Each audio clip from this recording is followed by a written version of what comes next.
Have you ever felt like life is just one obstacle after another? Like every time you try to move forward, something new stands in your way. Maybe it's a difficult job, a challenging relationship, or just the endless stream of daily frustrations that seem designed to wear you down. It's easy to feel overwhelmed, isn't it? To look at these obstacles and think, why me? Why now? How am I supposed to get past this? But what if I told you that these very obstacles, these challenges that seem to be blocking your path, could actually be the path itself? What if the things standing in your way could become the way forward? This isn't just positive thinking or wishful dreaming. It's a profound insight from one of history's greatest philosophical traditions, Stoicism. And today, we're going to explore how this ancient wisdom can transform the way we face life's challenges. Before we dive in, I want to share a phrase with you. The obstacle is the path. If by the end of this video, you feel this idea resonates with you, I want you to leave it in the comments below. It'll be our way of recognizing each other as fellow travelers on this journey of turning obstacles into opportunities. Now, let's begin our exploration of this powerful Stoic concept. This idea comes from Marcus Aurelius, the Roman emperor and Stoic philosopher, who wrote in his personal journal, "The impediment to action advances action. What stands in the way becomes the way." At first glance, this might seem paradoxical. How can the thing blocking us actually help us move forward? To understand this, we need to shift our perspective on what obstacles really are. You see, in the Stoic view, difficulties and challenges in life are only obstacles if we make them so. It all depends on how we look at these challenges.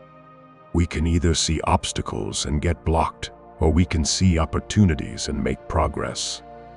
Ryan Holiday, a modern writer on Stoicism, describes this as one of history's most effective formulas for overcoming every negative situation.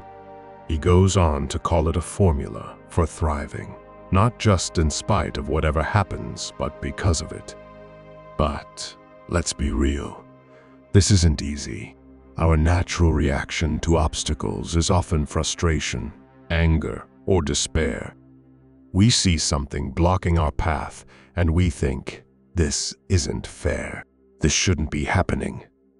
I can't deal with this. The Stoics, however, would urge us to take a different approach.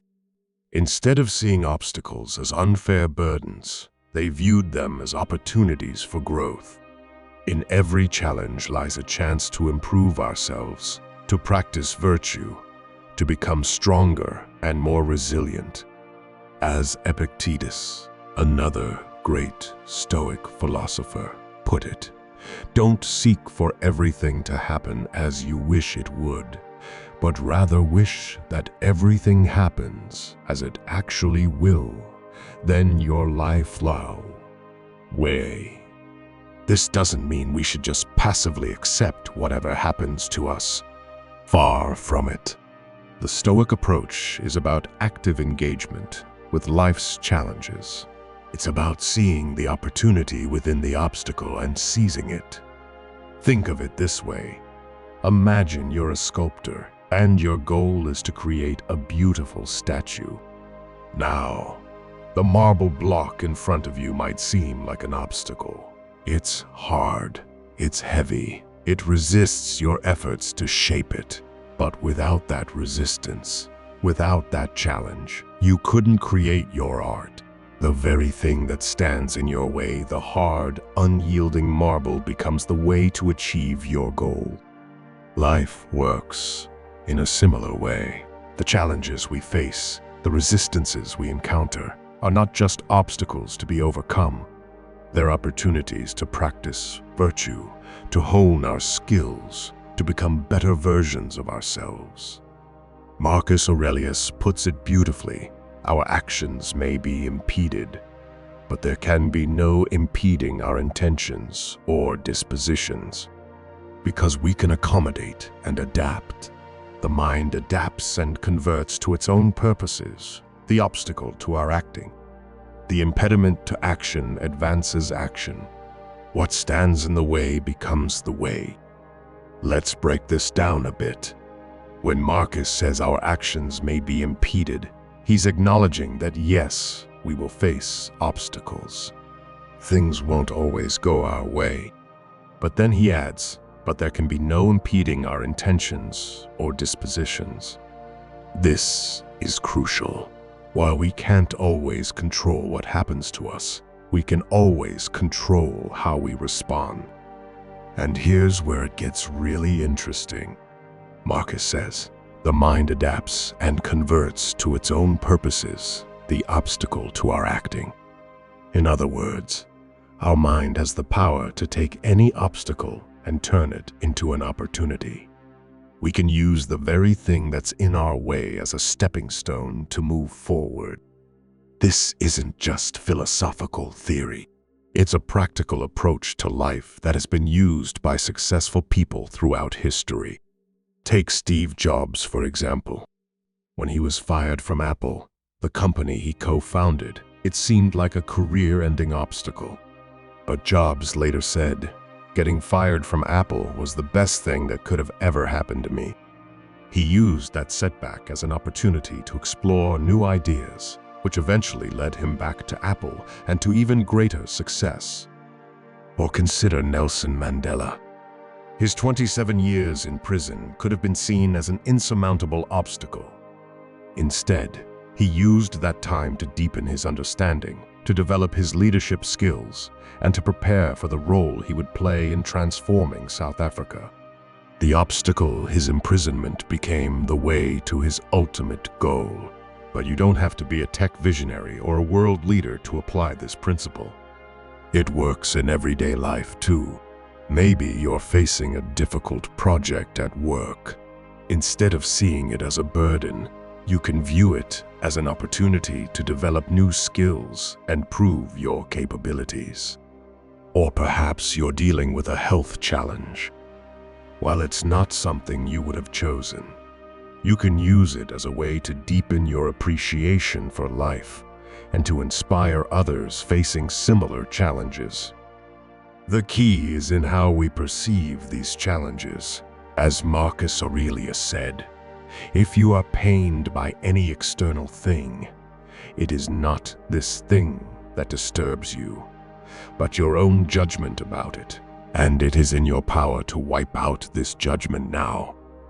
This doesn't mean denying the reality of difficult situations.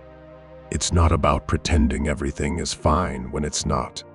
Rather, it's about recognizing that we always have a choice in how we respond to what life throws at us.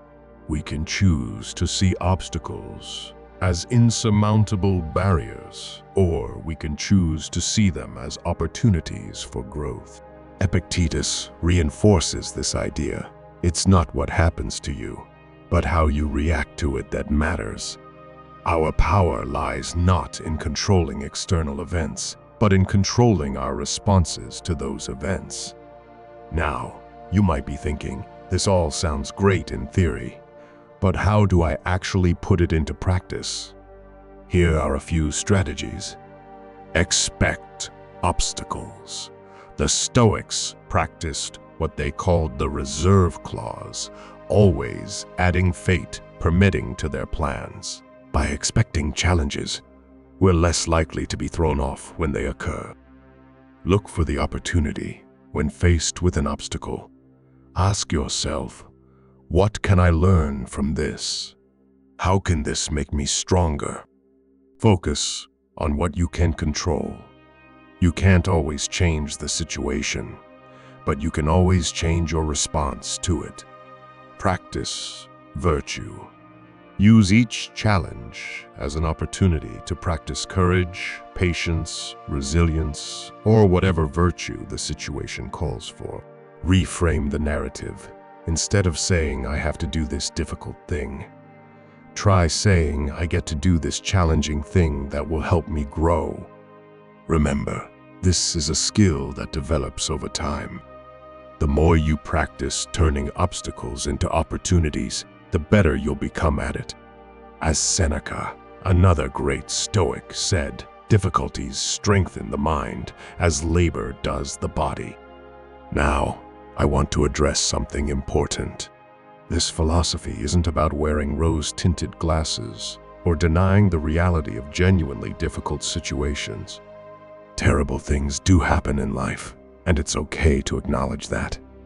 The Stoic approach isn't about pretending everything is always great. It's about recognizing that even in the most challenging circumstances, we always have a choice in how we respond. It's also not about victim blaming or suggesting that people facing real hardships just need to think positive. The Stoic approach is about empowerment, not blame. It's about recognizing our innate capacity to face challenges with courage and resilience. As we wrap up, I want you to think about an obstacle you're facing right now. It could be something big or small. Now, try to look at it through this Stoic lens. How might this obstacle actually be an opportunity? What strength might it be calling forth in you? How could overcoming this challenge help you become the person you want to be? Remember the phrase I mentioned at the beginning, the obstacle is the path. If this idea resonates with you, if you feel inspired to start seeing your challenges as opportunities, leave that phrase in the comments below. Let's create a community of people committed to turning obstacles into stepping stones. In closing, I want to leave you with one final quote from Marcus Aurelius. You have power over your mind, not outside events. Realize this, and you will find strength. The obstacles in your life are not there to stop you. They're there to show you how strong you are, to help you grow, to guide you towards becoming the best version of yourself. What stands in the way becomes the way. Embrace it and watch how it transforms your life. Thank you for joining me on this exploration of Stoic wisdom. Until next time, remember, the obstacle is the path.